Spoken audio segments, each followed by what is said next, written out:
என் அன்புக்குரியவர்களே, நம்முடைய இரட்சகரும் மீட்பெருமாம் இயேசு கிறிஸ்துவின் நாமத்தில் உங்களை அன்போடு கூட வாழ்த்துகின்றேன். இன்னும் ஒரு புதிய நாள், ஆண்டவர் இந்த நாளிலும் புதிய கிருபையை தந்து, புதிய இரக்கத்தை தந்து உங்களை அருமையாய் நடத்த போதுமானவராய் இருக்கிறார்.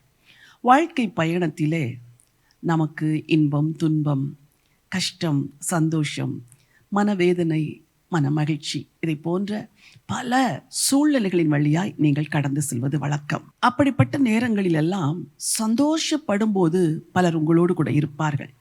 ஆனால் நீங்கள் துக்கப்படும் பொழுது பலர் உங்களோடு கூட இருக்க முடிகிறதில்லை.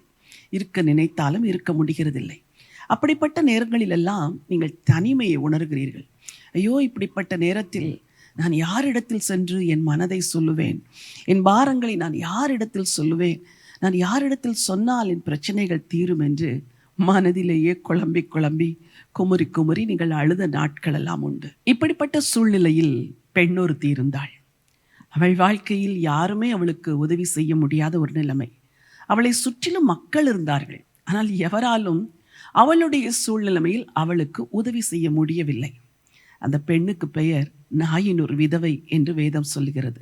ஒரு வேத பகுதியை வாசிக்க விரும்புகிறேன். லூக்கா எழுதின சுவிசேஷம் 7ஆம் அதிகாரம் 13வது வசனம். கர்த்தர் அவளை பார்த்து அவள் மேல் மனது உருகி அழாதே என்று சொல்லி கிட்ட வந்து பாடையை தொட்டார்.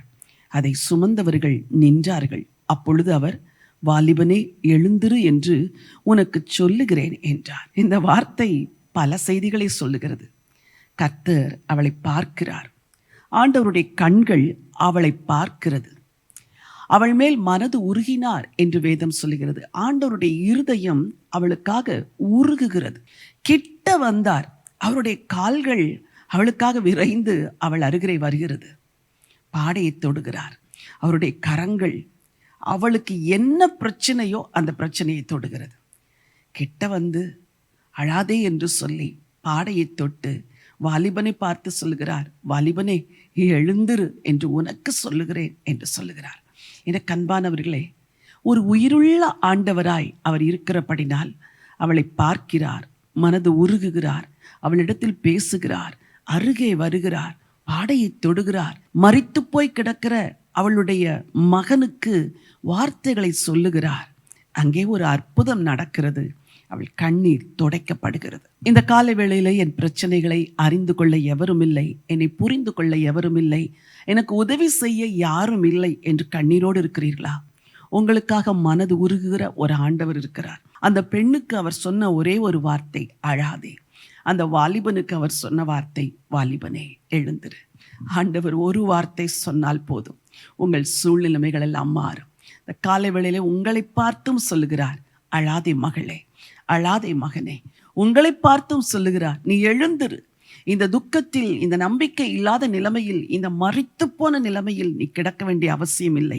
நான் உன் அருகிலே கடந்து வந்து விட்டேன். உன்னை உயிரோடு எழுப்பப் போகிறேன். உன் சூழ்நிலைமைகளை நான் மாற்றப் போகிறேன் என்று ஆண்டவர் சொல்கிறார். அவரை நம்புங்கள். அந்த ஆண்டவர் இன்றைக்கு உங்களுக்கு அற்புதம் செய்வார்.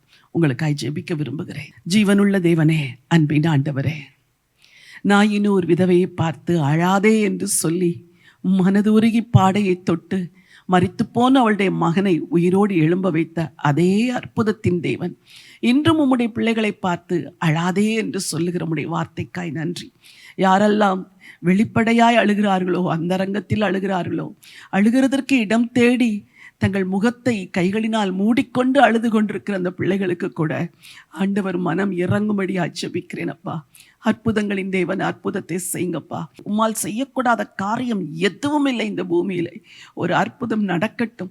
இந்த கண்ணீரின் நிலைமைகள் மாறட்டும். இந்த நம்பிக்கைகள் எல்லாம் புதைத்து போட போகிற நிலைமைகள் எல்லாம் மாறி உயிரோடு எழுந்திருக்க பண்ணுகிற ஜீவனுள்ள கிறிஸ்து உங்க பிள்ளைங்க வாழ்க்கையில ஆண்டவரே ஒரு உயிர்த்தெழுதலை கொடுக்கும்படியா ஜெபிக்கிறேன். ஆண்டவரே, ஆண்டவரே, அவர்களுடைய நம்பிக்கை இழந்த சூழ்நிலைமைகள் எல்லாம் நம்பிக்கை அடையட்டும். ஆண்டவரே, நம்பிக்கை இழந்த வாழ்க்கை மீண்டும் நம்பிக்கை பெறட்டும் ஆண்டவரே. நம்பிக்கை இழந்த உள்ளங்களிலெல்லாம் மீண்டும் நீங்க நம்பிக்கையை தர வேண்டும் என்று சொல்லி ஜெபிக்கிறேன். அந்த வாலிபனை உயிரோடு எழுப்பியது போலவே இவர்கள் சூழ்நிலைமைகளை மாற்றி போடுங்கப்பா. ஆண்டவரே, உங்களுக்கு ஸ்தோத்திரம் ஐயா. கல்லறை தோட்டத்தை நோக்கி பயணித்தவர்களை மீண்டும் வீட்டிற்கு திரும்ப வைத்தீரே, அதே போலப்பா உங்க பிள்ளைகளுடைய துக்கங்கள் எல்லாம் சந்தோஷமாய் மாறட்டும் என்று அடியாள் ஜெபம் பண்ணுகிறேன்.